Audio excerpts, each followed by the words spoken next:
मुंशी प्रेमचंद की कहानी शंखनाद। भानु चौधरी अपने गांव के मुखिया थे। गांव में उनका बड़ा मान था। दरोगा जी उन्हें टाट बिना जमीन पर बैठने न देते।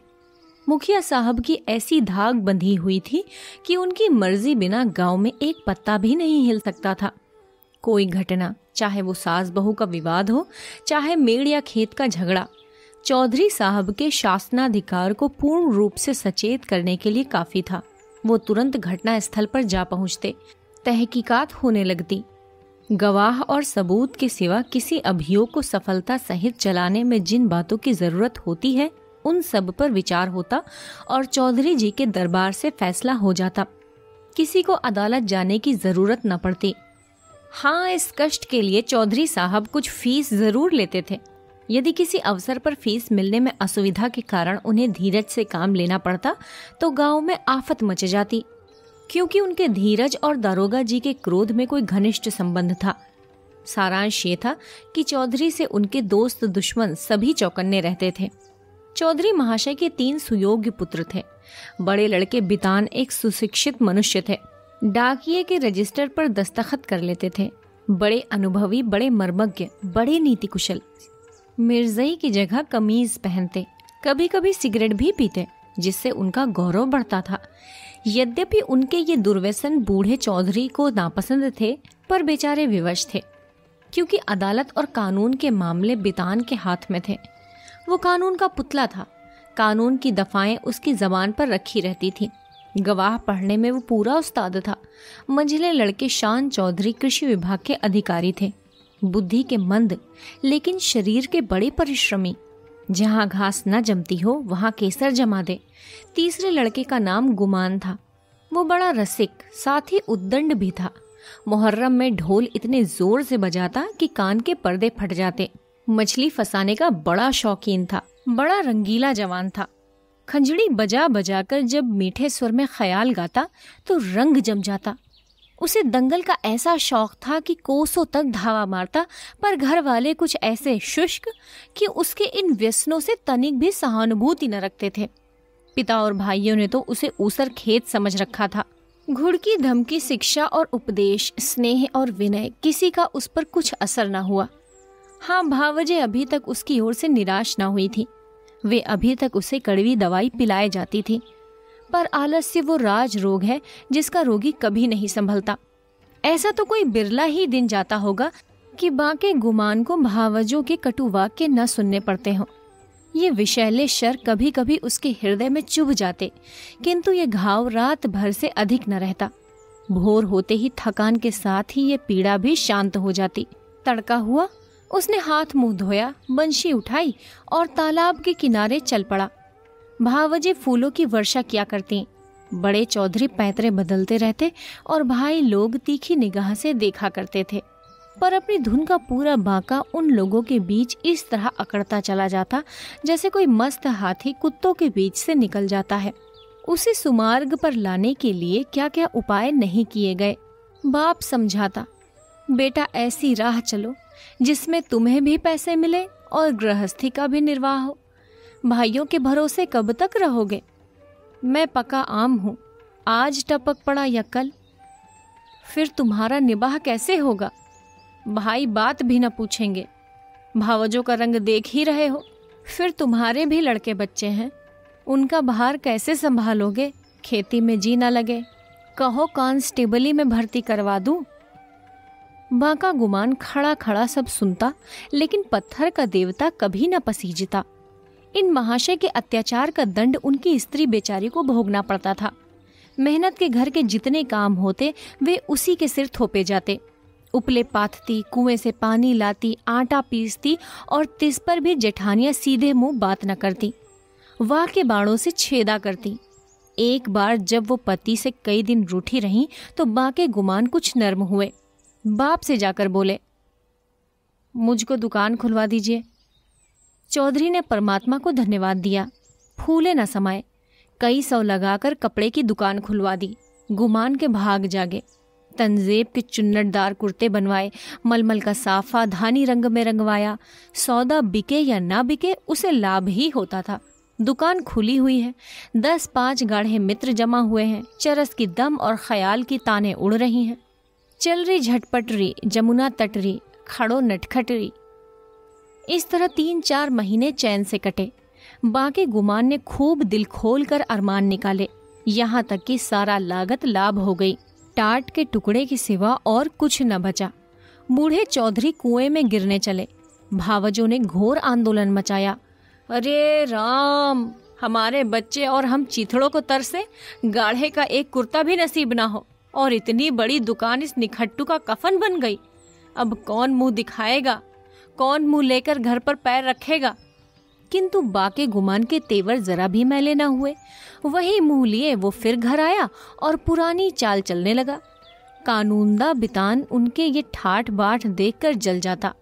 मैं सारे दिन पसीना बहूं, मुझे नैन सुख का कुर्ता भी ना मिले। ये अपाहिज सारे दिन चारपाई तोड़े और यो बंधन कर निकले। ऐसे वस्त्र तो शायद मुझे अपने ब्याह में भी ना मिले होंगे। मीठे शान के हृदय में भी कुछ ऐसे ही विचार उठते थे। अंत में ये जलन ना सही गई और अग्नि भड़की। तो एक दिन कानूनदा बितान की पत्नी गुमान के सारे कपड़े उठा लाई और उन पर मिट्टी का तेल उड़ेल कर आग लगा दी। ज्वाला उठी, सारे कपड़े देखते देखते जलकर राख हो गए।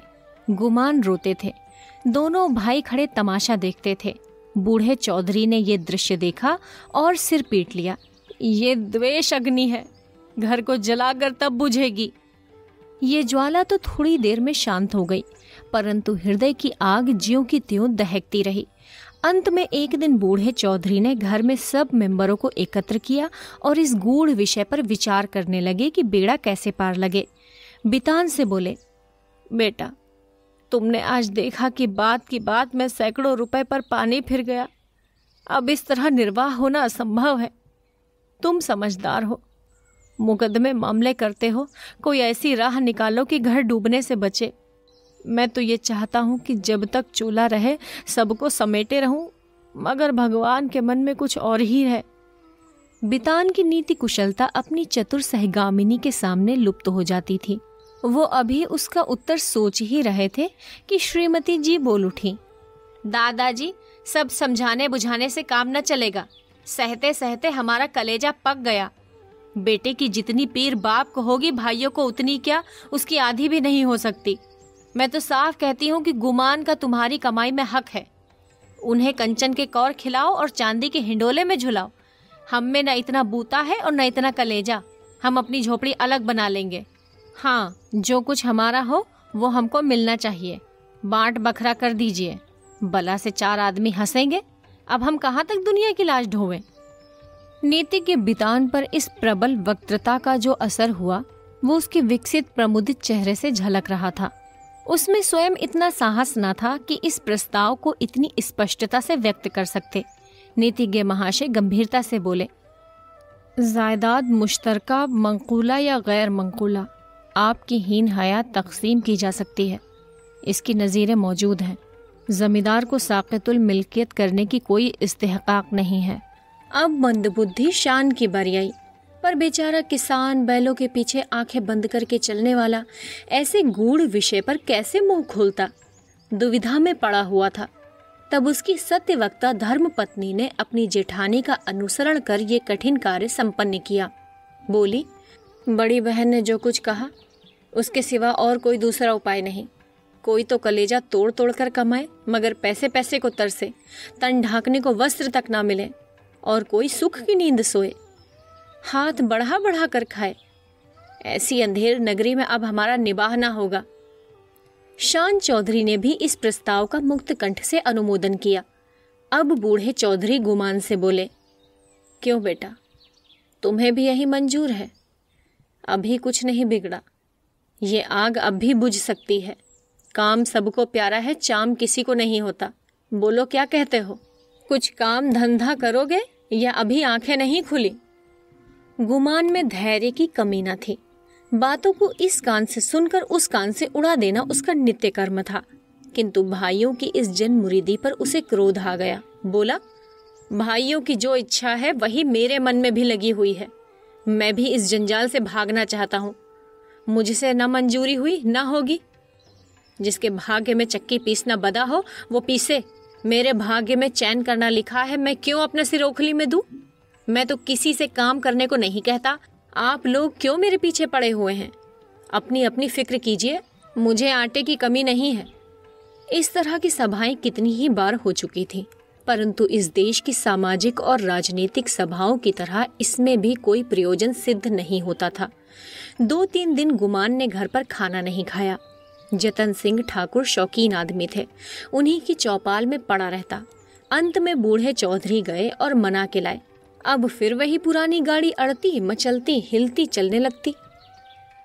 पांडे के घर के चूल्हों की तरह चौधरी के घर के बच्चे भी सयाने थे। उनके लिए घोड़े मिट्टी के घोड़े और नावें कागज की नावें थी। फलों के विषय में उनका ज्ञान असीम था। गूलर और जंगली बेर के सिवा कोई ऐसा फल न था जिसे वे बीमारियों का घर न समझते हों। लेकिन गुरदीन के खोचे में ऐसा प्रबल आकर्षण था कि उसकी ललकार सुनते ही उनका सारा ज्ञान व्यर्थ हो जाता था। साधारण बच्चों की तरह यदि सोते भी हों तो चौंक पड़ते थे।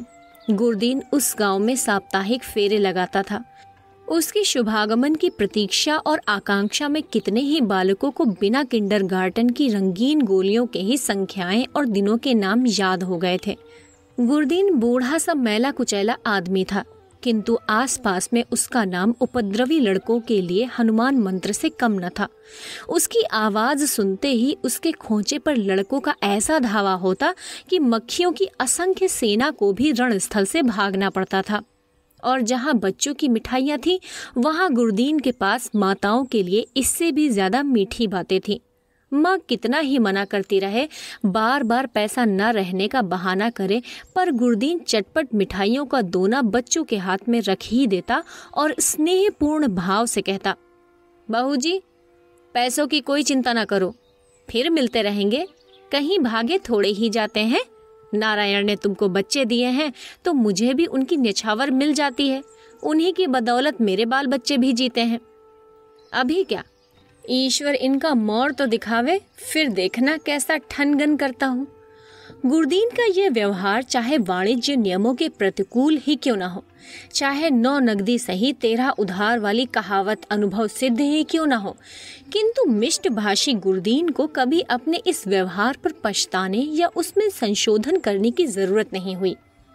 मंगल का दिन शुभ था। बच्चे बड़ी बेचैनी से अपने दरवाजों पर खड़े गुरदीन की राह देख रहे थे। कई उत्साही लड़के पेड़ों पर चढ़ गए थे।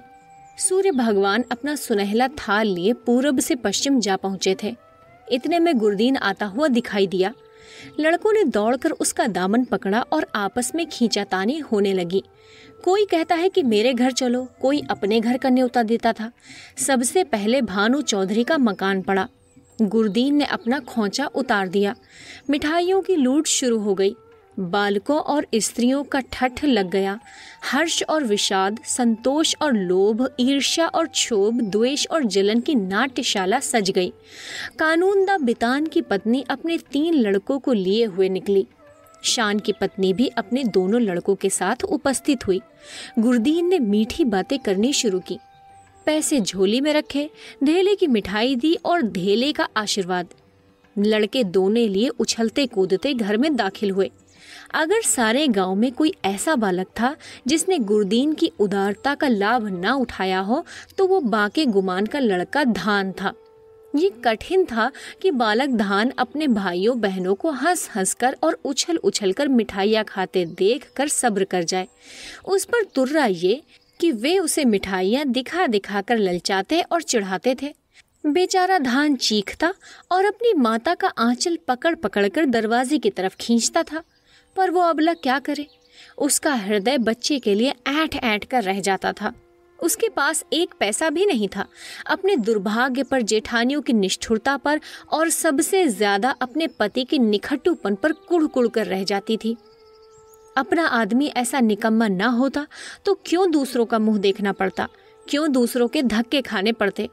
उसने धान को गोद में उठा लिया और प्यार से दिलासा देने लगी, बेटा रो मत, अब की गुरदीन आवेगा तो तुम्हें बहुत सी मिठाइयाँ ले दूंगी। मैं इससे अच्छी मिठाई बाजार से मंगवा दूंगी। तुम कितनी मिठाई खाओगे। ये कहते कहते उसकी आंखें भर आईं। ये मनहूस मंगल आज फिर आवेगा और फिर बहाने करने पड़ेंगे।